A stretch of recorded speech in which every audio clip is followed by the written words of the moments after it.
Welcome to All Car Review channel. Please like, share and subscribe. Thank you. It's 2 years away from launch, but Auto Express was invited to Lynk Co.'s hometown of Gothenburg in Sweden to take an exclusive ride in the brand's first model, the 01 SUV.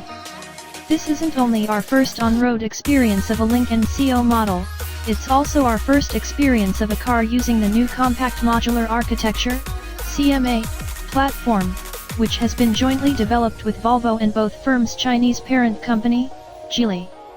At 4,530 mm long, the 01 sits somewhere between the Audi Q3 and Q5 in terms of size, but interior space is closer to the latter.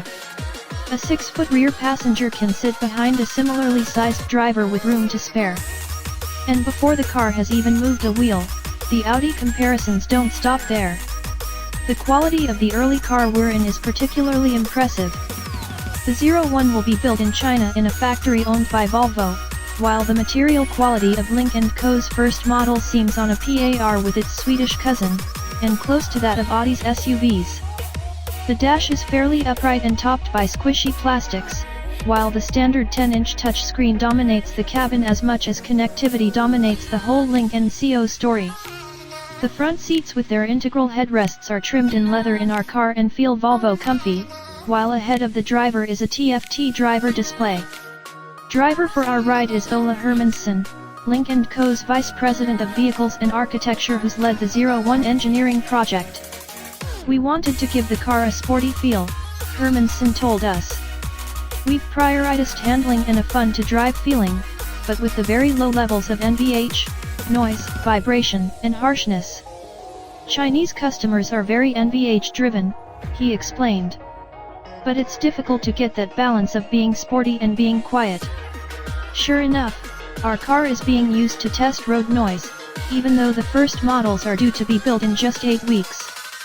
On the motorway, the engine is eerily silent, while there's a faint rumble from the tires but a more noticeable whoosh of wind noise from the oversized door mirrors.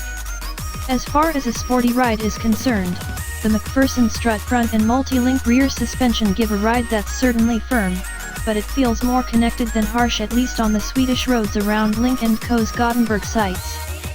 There doesn't seem to be much body roll through corners, although Hermansson isn't throwing the car around.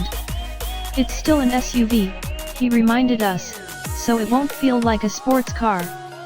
Performance from our car's 188 bhp 2.0-liter 4-cylinder petrol seems brisk enough, but Hermansson admitted that there's not too much difference between that and the all-new 178 bhp 3-cylinder 1.5-liter engine. A hybrid version, he says, will produce around 222 bhp, while the new 7-speed dual-clutch automatic in our car seems to be both responsive and smooth.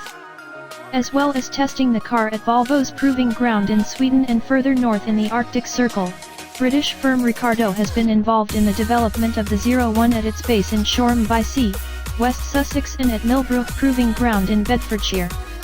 Hopefully that will bode well for how the 01 behaves on British roads when it arrives Indiana 2019.